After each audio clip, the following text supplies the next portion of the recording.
Hello, my name is Simon and welcome to the Retro News Roundup. To start this episode is the launch of a Kickstarter for a book that promises to reveal some interesting details behind the early days of Nintendo of America. Focused around Howard Gamemaster Phillips, who worked for Ninty between 1981 and 91, it looks to reveal all about how he played every NES game out there, and much more besides. A copy will cost you $39 plus shipping when it's launched in February next year. Second is the news that much loved UK show Gamemaster is getting a reboot. Televised in the 90s, it sees 5 celebrities compete against one another by playing, you guessed it, various video games. There's no real details on a release date for this reimagining, but it could well boast Patrick Stewart as the host, if this image is anything to go by anyway. Watch this space. I've seen everything. I've seen it all. The Switch got its usual load of arcade archive entries last month, including Ninja Kazan, Thunder Cross, Psy Battler and Guerrilla War.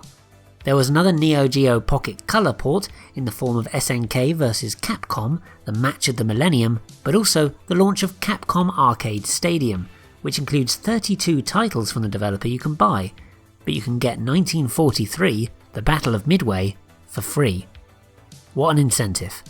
The Nintendo Switch Online service received 4 new titles last month that you can play too, in the form of SNES games Doomsday Warrior, Psycho Dream and Prehistoric Man, as well as the NES's Fire and Ice. The latter is actually a Solomon's Key sequel and therefore comes highly recommended. The PS4 received 3 Arcade Archive titles in comparison, Thunder Cross, Guerrilla War and Psy Battler. Then, ports of Turok and Turok 2 Seeds of Evil landed on the system, as did the King of Fighters 2002 Unlimited Match. Then to round off this section, there was a multi-format release, Blizzard Arcade Collection, for PC, PS4, Xbox One and Switch. It includes Blackthorn, The Lost Vikings and Rock and Roll Racing. The latter has some ace low-rent versions of classic rock tunes, such as Paranoid, which I'm playing in the background right now. Not much here this month, although pre-orders will soon reopen for the Analogue Pocket, a swish-looking handheld that can play every Game Boy cart under the sun, and some not under the sun. It costs $200, but I've given a link to the handheld's official site in the description below, in case you fancy your chances of landing one. Only 4 new Homebrew releases this month, surprisingly.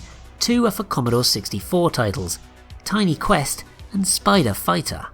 Then the Dark Lost Pages turned onto the ZX Spectrum, and Pitman dug itself out for the Master System.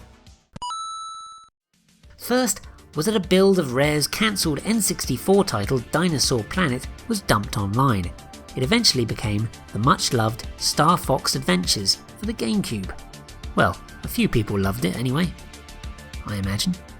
A prototype version of DuckTales for the NES was also released online last month. Certain key features are missing, but it does include an unused music track, with the exciting title of Map. Here's a bit of it for you. I am good to you, I really am.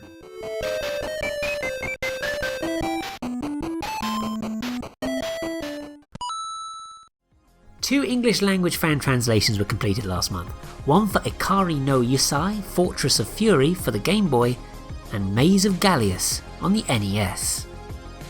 That's all for this episode then, but thanks so much for watching, your support is hugely appreciated. There's also a link to a video I made on the entertainment that helped me get through 2020 if you want to check that out.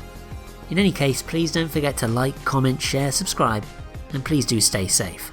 I'll see you again very soon. Since I have the upper hand, having the girl and all,